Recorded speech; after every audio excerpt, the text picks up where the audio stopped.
What is going on, guys? It's your boy back with another story, and this time I'm going to tell you guys about the time I got 360 no-scoped by an AK-47. Just kidding, but my fucking car got shot at. Let's get into it. So, I went to go pick up my friend Cora. She lives about like 15 minutes away from my house, and this was during the nighttime, and this was about like 2 to 3 months ago.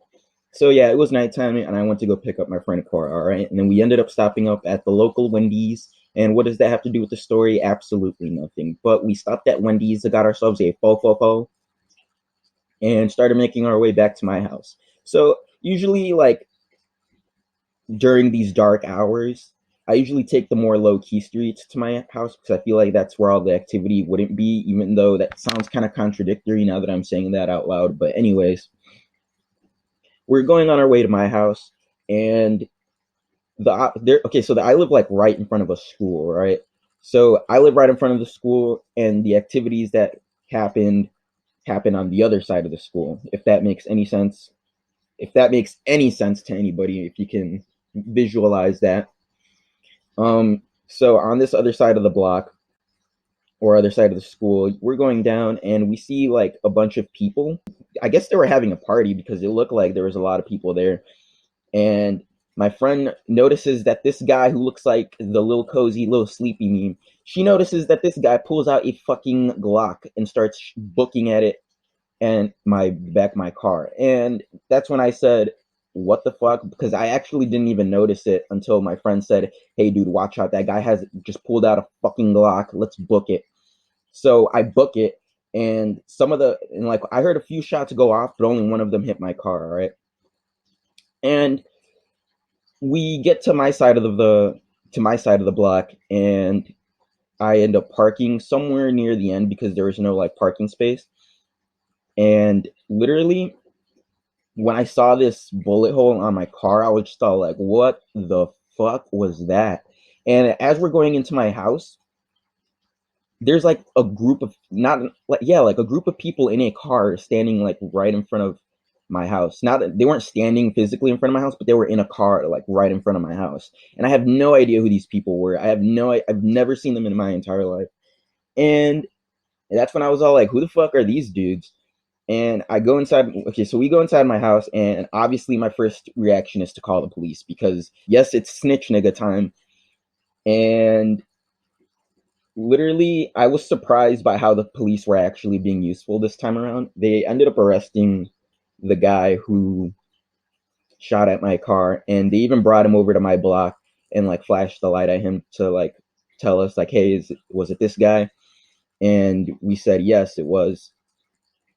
Now, here's where the story gets a little tricky because after all that is said and done, the detectives and the police were talking to me and my friend Cora like in my room.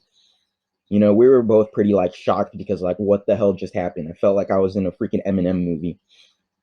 And I thought everything was just going to be said and done right there. Everything was just going to be over with. The guy shot at my car, he got arrested.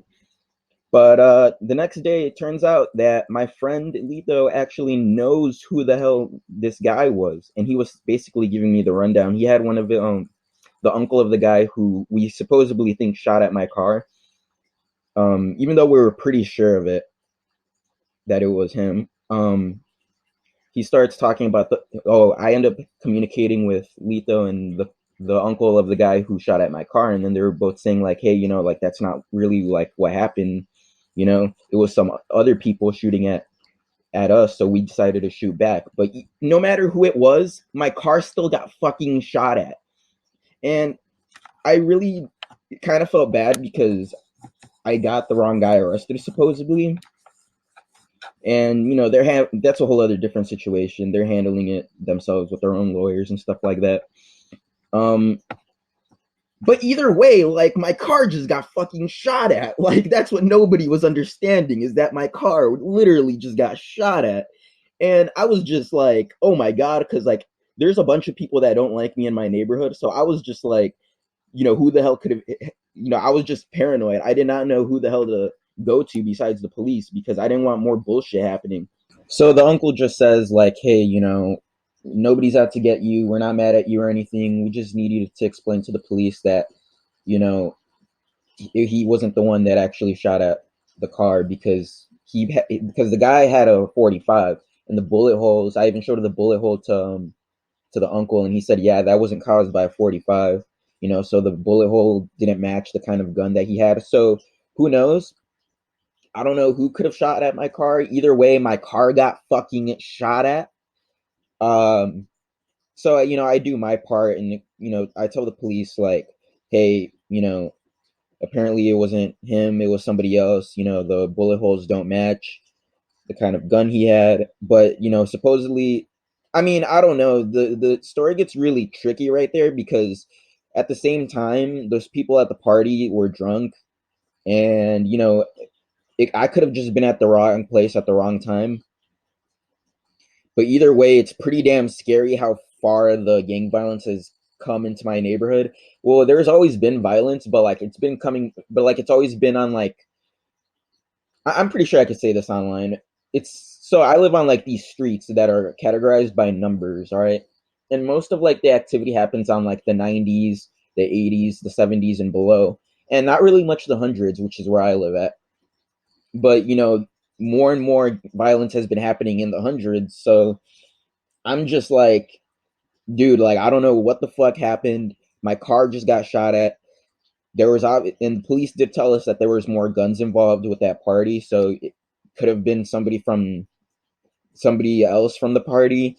It could have actually been the people that were shooting up the party. I have no idea. And I somewhat believe that the guy who we think shot at my car, the guy that I got arrested, I'm pretty sure I'm not pretty sure, but I believe it if he wasn't actually like guilty because he had no criminal record and he has his conceal and carry. So if he's getting shot at, what's he gonna do? He's obviously gonna shoot back. But either way, I just felt like I was at the wrong place at the wrong time. My car got fucking shot at. Somebody could have died. I could have died. My friend could have died. The bullet could have hit the gas tank, and me and my friend both could have died. Like those were all of the measures that I was focusing on because I really just didn't want bullshit to happen. And that's basically the end of the story. The guy's actually, I'm pretty sure he's gonna get out of prison soon. I'm pretty sure like he has like his own lawyers and stuff like that. Like I said earlier, like the uncle was telling me like he's gonna show like the bullet hole to the lawyer and all of that stuff. Hopefully, if he wasn't the guy that shot at my car, I hope he gets out safe and sound. Because nobody deserves to be in jail because I know what it's like, and that's a whole other different story. So press like if you want to hear that shit. So yeah, that's the time my car got fucking 360 no scoped. See you later.